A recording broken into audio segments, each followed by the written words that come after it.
esto que es del doctor Salazar Tezahuic.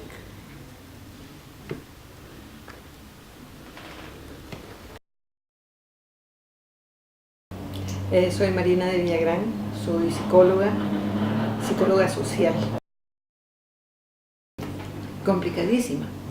Y no solo entre los diferentes grupos sociales, sino al interior de los grupos sociales. En todas las épocas de la historia guatemalteca aparece la violencia como constructora del poder, o aparece la violencia como último recurso del poder, o aparece la violencia como un recurso legitimado del poder. Y los guatemaltecos parecemos habernos creído que la violencia es algo natural, que la violencia es algo legítimo. La impunidad reinante va a permitir que esto pase sin ninguna consecuencia. Mire, la violencia se puede clasificar de muchas maneras.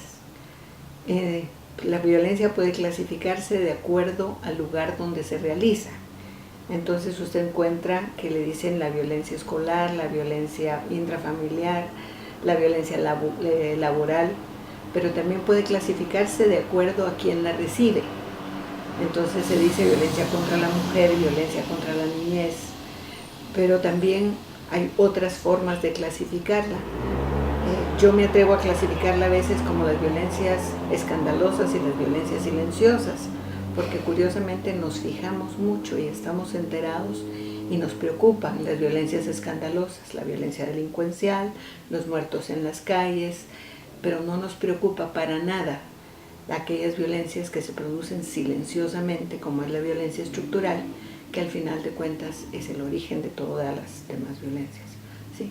Esta violencia que está en las leyes, que está en la forma de atención a las personas, que está en el trato que se da a las personas cotidianamente, y que al final de cuentas puede ser el que genera todas las otras violencias. Las grandes exclusiones de las grandes mayorías de la población, la discriminación, el machismo, una economía que favorece siempre a determinados grupos en detrimento de otros grupos humanos, el trato que se da a las personas, a un ejercicio abusivo del poder. Antes se creía o se decía siempre que los países pobres o que los pobres son los que causan la violencia. No es cierto. Es decir, la violencia está en los pobres, en los ricos, en las capas medias, en todos lados.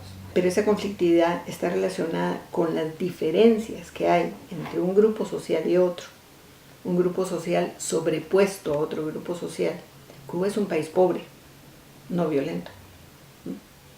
Y si la pobreza estuviera ligada a la violencia, pues los cubanos tendrían que ser extremadamente violentos. No lo son, porque las relaciones son equitativas, igualitarias, dentro de lo posible, ¿sí? Entonces la gente no pelea con el resto de la gente, porque todos tienen más o menos una misma situación, una misma condición, no hay grandes exclusiones, sino que la mayoría de la población está incluida dentro de los programas y proyectos de gobierno.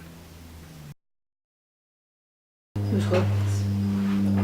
Las estadísticas nos dicen que las mayores muertes por violencia en este país se dan en jóvenes en las edades de 17 a 32 años. Primero porque se hace una estigmatización de los jóvenes. Si usted ve las noticias de los periódicos, los jóvenes son culpables de todo lo que pasa aquí. ¿Sí? Y son culpables de muchas muertes en las calles y de muchas cuestiones delincuenciales, pero es que hay crímenes mayores y esos no salen a luz. Probablemente si no existiera la primera, que es la estigmatización de los jóvenes, el abandono, el que no haya políticas de inclusión de la juventud, probablemente muchas de las otras formas de violencia juvenil irían decreciendo. Yo creo que todas las ciencias tienen un ámbito de aplicación, pero resulta que las poblaciones más vulnerables en este país, aquellas que se supone que pueden sufrir más los, comillas, desastres naturales, no están en especial riesgo porque los desastres naturales sean mayores donde ellos viven, sino que están en especial riesgo por las condiciones de vida que estas poblaciones tienen, de manera que consideramos que No se puede evitar el fenómeno natural, pero el desastre humano sí se puede evitar. El terremoto de Haití fue menor que el del Japón y Haití quedó en el suelo, absolutamente todo, y no logra levantar cabeza. En el Japón fue un desastre mayor y usted ve que al año los japoneses han limpiado prácticamente todo lo que sucedió, pararon sus plantas nucleares, ya están funcionando sin ellas, y su Producto Interno Bruto subió no sé cuántos puntos. La idea de estudiar la vulnerabilidad es saber en qué condiciones viven las personas, si están educadas para afrontar un desastre, si hay recursos o si hay espacios a donde la gente pueda dirigirse para evitar morir a la hora de una tormenta, a la hora de una inundación, o si las personas están totalmente desprotegidas.